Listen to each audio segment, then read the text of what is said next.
For our circuit racing fix this issue, we attended the second MRT Track Day for 2007.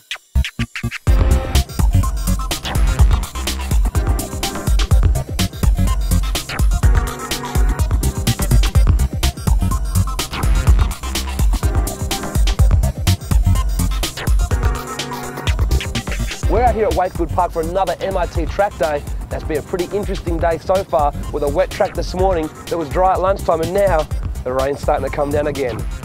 MRT hold regular track days for their customers and associates at Wakefield Park in Goulburn.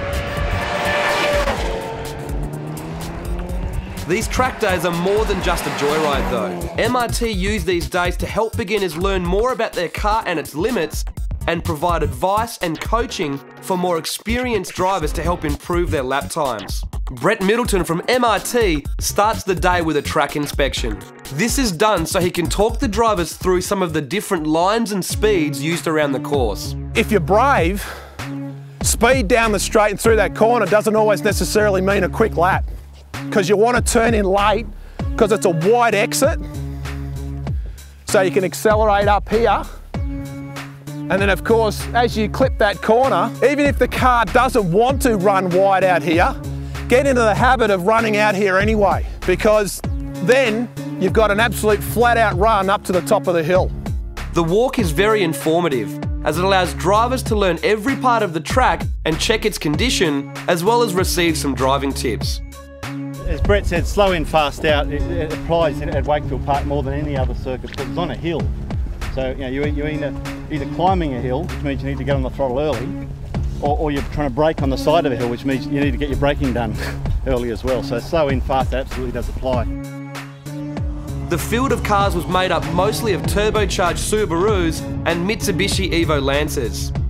There was also a couple of HSVs, a Chrysler 300C, a Golf R32, and Ignition sales rep Jason brought along his Golf GTI.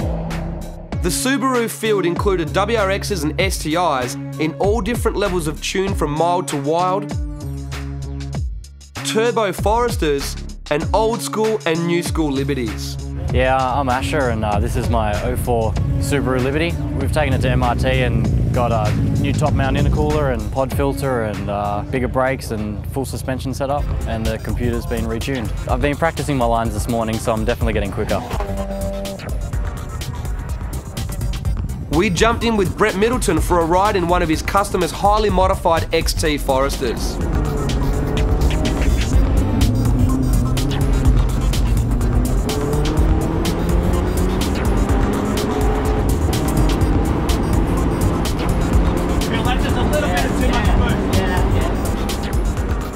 Then we stepped it up a notch and went for a ride in Brett's Evo Lancer.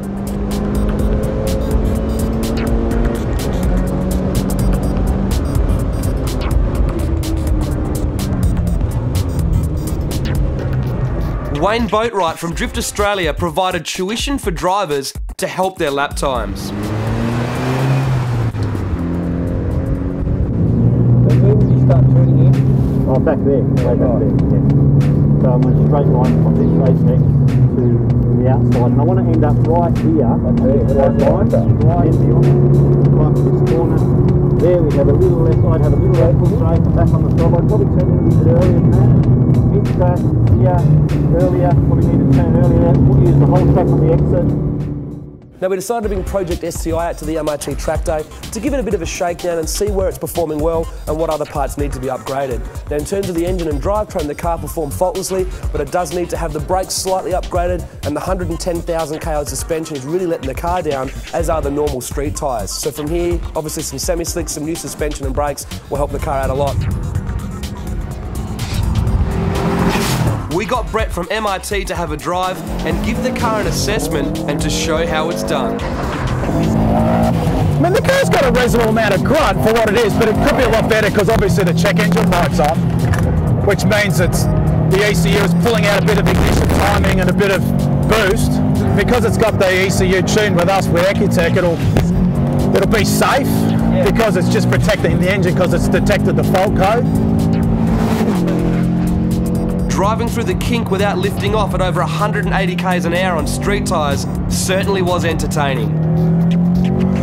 Some semi-slicks or some R-Series tyres, it'll be a lot better because you can feel it washing out under corners. A white line upgrade would make a big improvement on this car.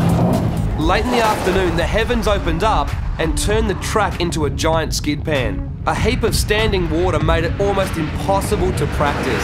Some drivers kept at it, while others packed up for the day. But I decided to use the wet track in the best way possible.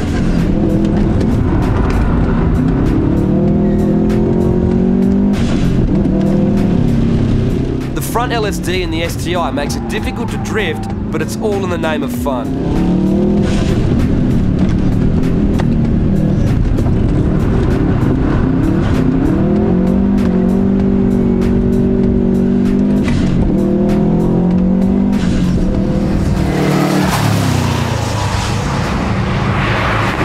If you're interested in learning more about your car and having some fun in a safe, legal environment, get in contact with MRT at mrtrally.com.au. Australia's only dedicated drifting publication is back with Drift Central 2.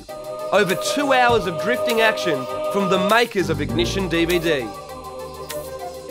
There's coverage of the entire 2007 Toyo Drift Australia Championship Series with an exclusive feature on the final round. See Australia's top drivers and wildest drift cars, including the GT Auto Sound twin-turbo V8 Skyline, the Slide Effects Drift Team, Corporal Christian Pickering in the CTS 180SX, Darren Afro Appleton, plus many more. See exclusive footage from international events and features on the HKS NZ S15 and Mad Mike's triple rotor RX-7 from New Zealand. It's a must-have for every drifting fan. Only $14.95, it's available from all leading newsagents and Autobarn stores. For an insight into the world of custom paint with exquisite customs, head to the product review section in Ignition X.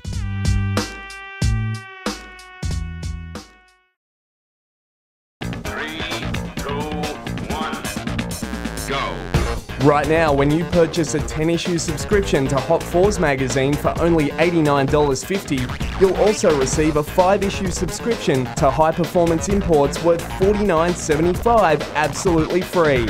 To take up this great deal, or to check out our other special subscription offers, including further discounts and awesome free gifts, log in and head to www.hot4s.com.